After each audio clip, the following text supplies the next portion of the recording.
So, hello. Today I'm going to talk about something that is really near and dear to my heart, and it came to me as something that I really wanted to do a video about because I think it's one of the main things that are missing in manifestation, and it's embodiment.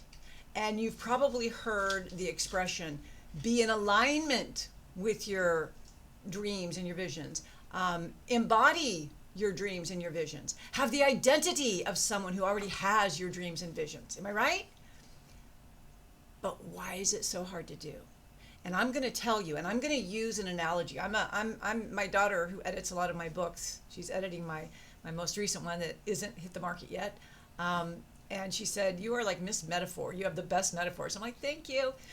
But metaphors are how we learn. It's like, remember the fables and the fairy tales, the Bible, all of the allegories. These are metaphors that will help us learn.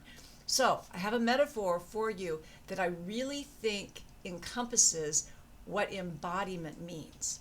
Okay? So use your imagination and work with me here.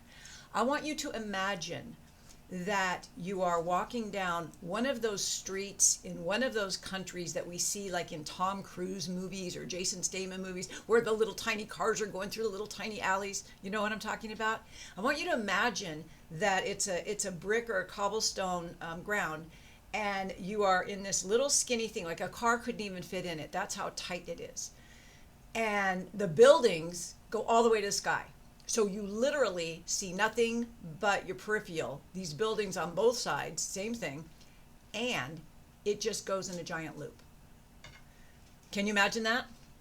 So here you are on this cobblestone road, and you're walking, like you got to move, you got to go somewhere, so you're walking, but all you see is buildings. You could see the sun if you look way up, but that's it. It's the same scenery every single day. And it just goes in a loop, and it just goes in a loop, like a NASCAR driver is going around and around and around. Okay, that is where most people are living their lives. They're living in this small box, and 10% of their mind, and I'm being generous because it's more like 5%. It's more like 5% conscious, 95% unconscious. But just for the sake of argument, for today's video, we're just going to call it 10%, just in case any neuroscientists want to argue with me. All right, so 10% of your brain, as it's walking along, looking at the same scenery over and over, is like, wow, I'd really like to see a big, beautiful meadow and a big, beautiful village. I'm just going to keep walking. But yet I keep seeing all these things. I don't get to see the thing that I want. I can see it in my mind for just a minute, but then I'm reminded of all the things that I'm seeing because it's right there and I'm seeing it. So it's real.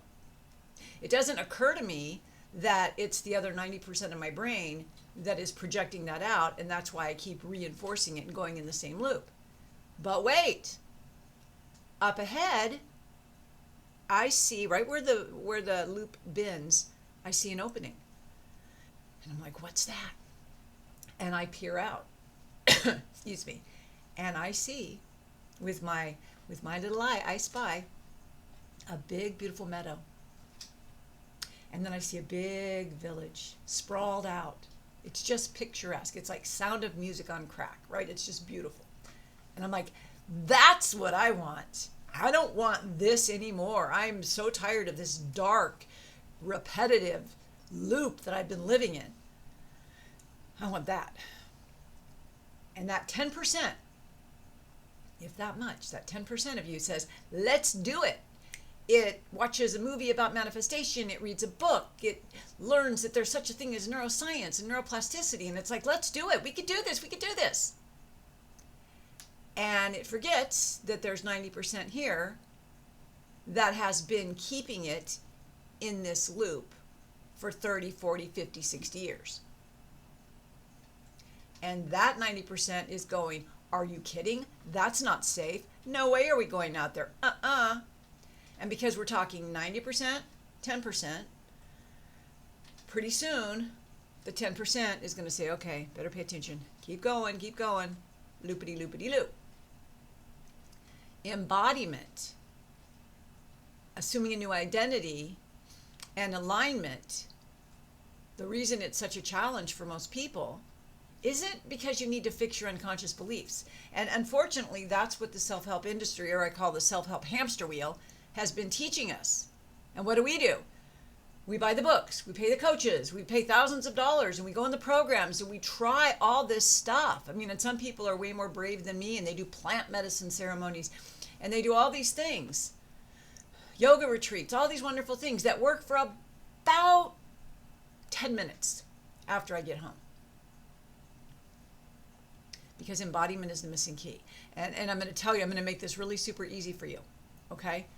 The reason that when the 10% of you, your conscious self that you're watching this right now, hopefully, wanted to go there, but it couldn't, is it hadn't incorporated mind, body, spirit. Okay? I'm going to explain this. Really take note, because I'm telling you, this was the game changer for me. Game changer. And not to build it up too much, but I'm also going to say this is the reason that the people that are teaching manifestation and all of this stuff, that's how they got there. But a lot of them don't know it. They say it, they go, you got to embody it. But they're not explaining how to embody it. Trust me, I've spent tens of thousands of dollars, hundreds of thousands if you include my formal education and all my certifications. Lots of money. But nobody ever explained it how I'm explaining it here. And if someone would have explained this a long time ago, oh, please, get out of here. I mean, oh my gosh. So that's why I want to gift this to you, because it's been the biggest game changer. Okay, so what does it mean to embody mind, body, spirit? Well, mind is the 10%. So we got that covered, because of course I want to go there. I want that.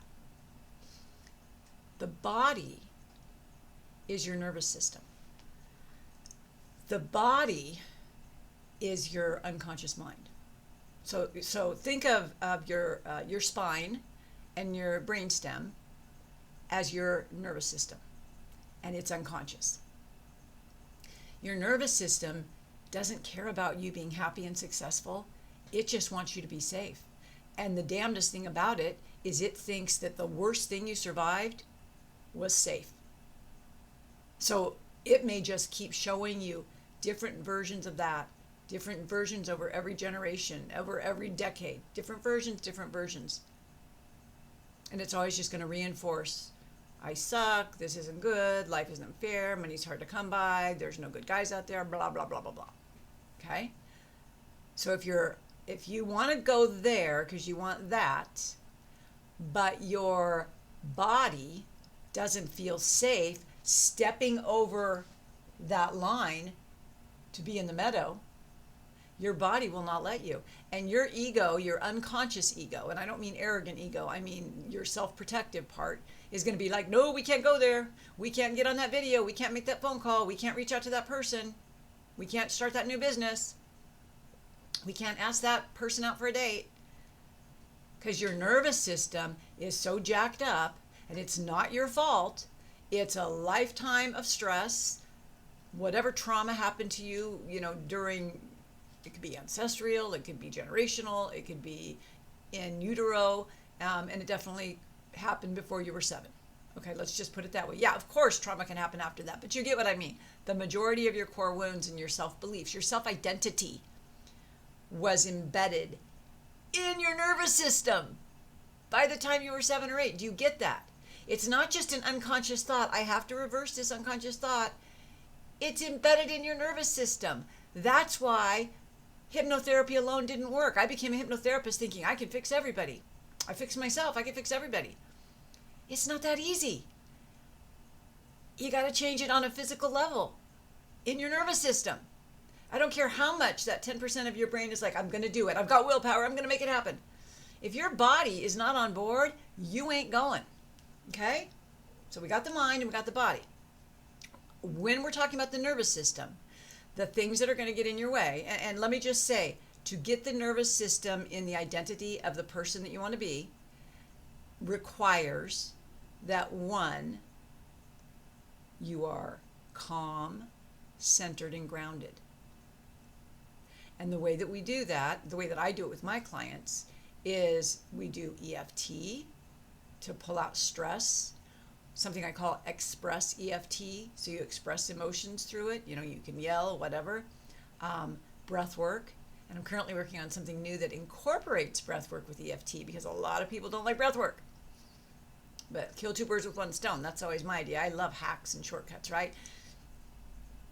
But besides EFT and breath work, we can also use the 10% of what's up here, and we can collapse charges. So if when something happens, we get it out of our body, and then we question it. And, you know, we eventually get to the point where we realize nothing happens to us. It's always for us and through us. And in that we can find gratitude, right? Which is number 3, spirit. Mind, body, nervous system, spirit, heart, gratitude. And so we find gratitude in things that necessarily don't go our way. Like we're like, oh, why did that happen? But when we reduce the charge, we can eventually get to a space of gratitude. Now, we can step through the doorway. Okay, we have one more step here, but I want to make sure you get the gratitude concept. When you are in gratitude, you are in direct connection with your superconscious.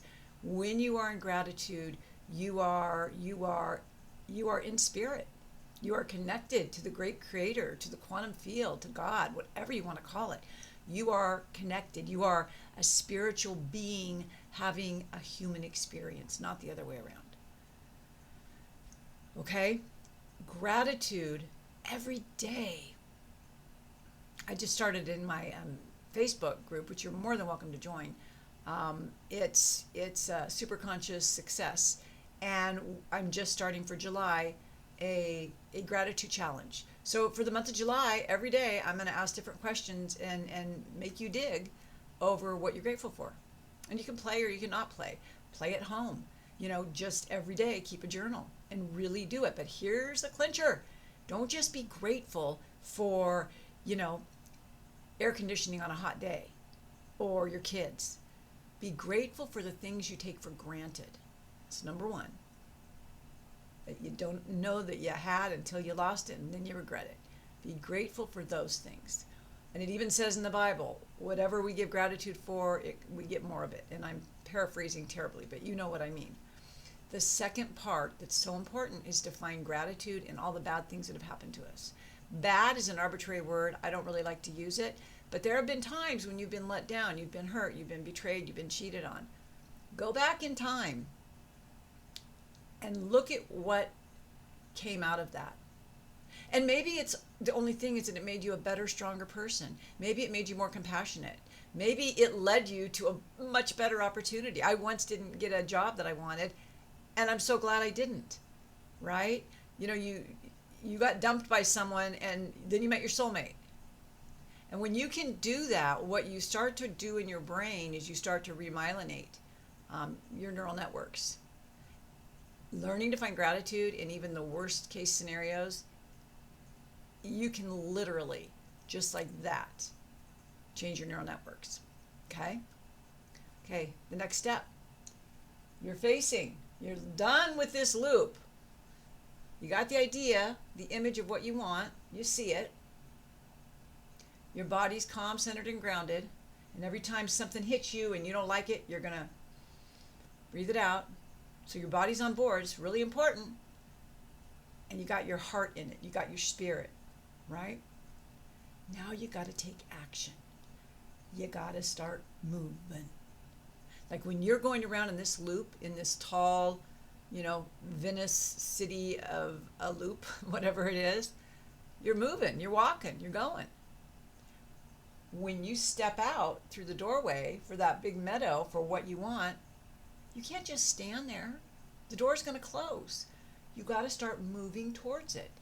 And that means like every morning after you do your meditation and your gratitude work, what are 3 things I can do today? What is one big thing? What are 5 little things? Make the phone call. Start the website. Do the research. And we don't get to just do research on a great idea. We got to take action on it. Make a phone call, right? You got to do it. And I'm going to tell you, that final step of taking action is where you tell the universe, I'm on board. Let's go. Because until your mind and body and spirit are all dialed in alignment to what you want, the universe is getting a busy signal when it calls you. It's like, oh, she's away from her desk right now. But when you are tuned in, mind, body, spirit, gratitude, I want this, the universe goes, oh, there she is. But then it waits for us. Is she serious? Is she moving her body and her arms and her legs and walking towards that beautiful, beautiful village that she wants to live in? That she wants to walk across this meadow instead of going in this little tiny dark labyrinth circle. Because when we start taking action towards our goals, that's when the universe is like, yes, okay, I got it, I'm on it. So that, my friends, is embodiment, it is alignment, and it is how you shift your identity to become the highest version of yourself that I wish for all of us, myself included. We all want to be the highest, best version of ourselves, right? So hopefully you found this helpful. If you need any help with any of this, whether it's a single session, it's my group program, it's one of my standalone do-at-home at your own pace programs, or a scan on one of my radionics devices and some frequency love, let me know. Links are below. I hope you have a beautiful day. Bye-bye for now.